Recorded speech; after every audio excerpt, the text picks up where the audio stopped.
আমি তোকে নিজের হাতে খাইয়ে দিচ্ছি।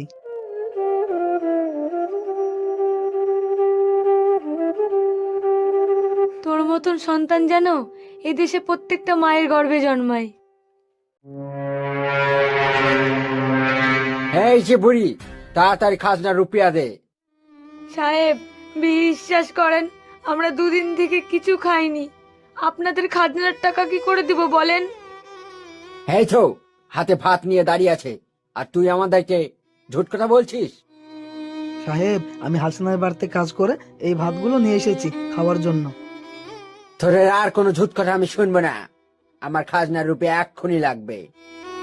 সাহেব, আপনাদের খাজনা দেওয়ার মতন কোনো সামর্থ্য আমাদের নেই, তাই আমরা দিতে পারবো না। দিদি যখন পারবি না বলছিস, বিল্ডার ওই কচি টুসটুসি মালটাকে তুলে নিয়ে আয়। সাহেব, মুখ সামলে কথা বলুন। আমার বোনের গায়ে যে হাত দিবে তার হাত আমি কেটে ফেলবো। কি তোর এত বড় সাহস, আমাকে চোখরা নিয়ে কথা বলছিস? এই তোরা দেখছিস কি?